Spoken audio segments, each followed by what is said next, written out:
तो हेलो बच्चों, हमारे चैनल एजुकेशन बाय रीता में आपका स्वागत है।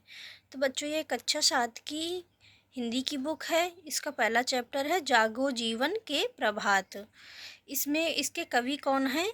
इसके कवि हैं जयशंकर प्रसाद जी, जो छायावादी युग के कवि हैं, जिनका जन्म 30 जनवरी सन 1889 ईस्वी को वाराणसी में हुआ था। प्रसाद जी की स्कूल की शिक्षा, इनकी प्रारंभिक जो शिक्षा हुई थी, कक्षा 8 तक ही हुई थी, परंतु घर पर रहकर इन्होंने अंग्रेजी, हिंदी, संस्कृत आदि भाषाओं का अध्ययन किया। 15 वर्ष की अवस्था से ही इन्होंने काव्य रचना आरंभ कर दी थी। प्रसाद जी श्रेष्ठ कवि, कहानीकार, उपन्यासकार और नाटककार भी थे। इनकी प्रमुख कृतियां हैं लहर, झरना, आंसू, प्रेम पथिक, कानन कुसुम, कामायनी इनका महाकाव्य है। क्या है? कामायनी इनका महाकाव्य। और इनका निधन 15 नवंबर सन 1937 ईस्वी को हो गया था।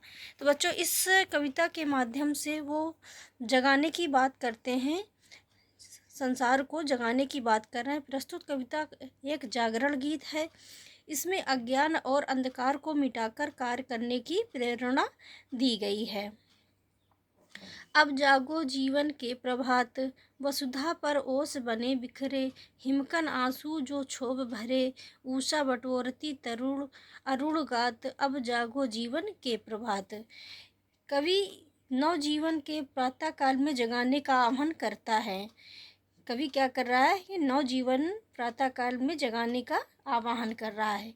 इस प्रातः काल प्रभात के ओश और बर्फ रूपी दुख के कारण दिखाई देते हैं, वे समाप्त हो गए हैं और लालिमा युक्त शरीर वाली उषा प्रकट हो चुकी है। अतः प्रभात यानी भोर, उठ जाओ और इस नवजीवन में सक्रिय हो जाओ। अब जागो जीवन के प्रभात। प्रभात माने सवेरा। वसुधा पर ओस बने बिखरे। ओस मतलब क्या होता है?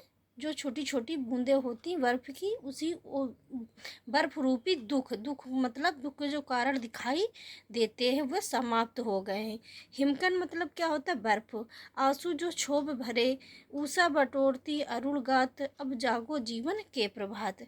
मतलब लालिमा युक्त जो उषा प्रकट हो चुकी है, अतः प्रभात हो गया, मतलब भोर हो गया, सवेरा हो गया। अब उठ जाओ और नवजीवन में सक्रिय हो जाओ। अपने नवजीवन के अज्ञान रूपी अंधकार को मिटाकर नए कार्य करने के लिए कह रहे हैं। तब नयनों की ताराएं सब मुंद रही किरण दल में हैं, अब चल रहा सुखद यह मलय वात, अब जागो जीवन के प्रभात। कवि ने रात्रि बीत जाने पर नवजीवन के प्रभात का वर्णन किया है। इसमें क्या किया है? कवि ने रात्रि बीत जाने के बाद जब सवेरा होता है तो उसके प्रभात में सवेरा वर्णन उसका किया है। अब कहते हैं कि तब नयनों की ताराएं सब, रात्रि के तारे, आँखों के अंधकार विलुप्त हो गए हैं।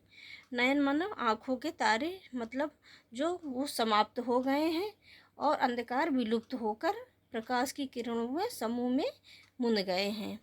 मुंद रही किरण दल में अब चल रहा सुखद ये मलय वात, अब जागो जीवन के प्रभात। रात्रि के तारे आंखों में अंधकार विलुप्त हो गए हैं, प्रकाश की किरणों में समूह में मुंद गए हैं और प्रातः काल की शीतल मंद और सुगम हवा चल रही है। मलय समीर, समीर मतलब हवा होता है, मलय समीर चल रही है। इस प्रभात बेला में जाग जाओ और अपने नए जीवन में सक्रिय हो जाओ। रजनी की लाज समेटो तो, कलरव से उठकर भेटो तो, अरुणाचल में चल रही बात, अब जागो जीवन के प्रभात। कवि ने इस पंक्ति में क्या कहा है? प्रातः काल में पक्षियों के चहचहाने और शीतल वायु के चलने और नवजीवन के प्रभात का वर्णन किया है। प्रभात होने अर्थात सवेरा होने। रात्रिकालीन समाज साज सज्जा अंधकार की कालावधि बीत गई है, अंधकार खत्म हो गया है, जो ज्ञान रूपी अंधकार है वो खत्म हो गया है, और अज्ञान रूपी जो अंधकार है वो खत्म हो गया, और ज्ञान रूपी प्रकाश का भोर हो गई है, सवेरा हो गया है। प्रातः पक्षियों का जो मधुर कलरव गान हो रहा है, कलरव मतलब पक्षियों का जो चहचहाना होता है, पक्षियों को जो मधुर कलरव गान हो रहा है, उसे उठकर जाग जाओ, जाग कर मिलो। मतलब होता है ज्ञान रूपी प्रकाश से में आकर के अपने नए जीवन की शुरुआत करो। उससे उठकर जाकर मिलो, उसका अभिवादन करो। पूर्व दिशा से जागृत हवा चलेगी, अतः इस प्रातः काल की वेला में जाग जाओ और अपने नवजीवन की शुरुआत करो, अपने जीवन में सक्रिय हो जाओ। तो बच्चों, ये बहुत ही अच्छी कविता है। आपको कविता कैसी लगी? अच्छी लगी हो तो लाइक करना और हमारे चैनल को सब्सक्राइब करो। Thank you.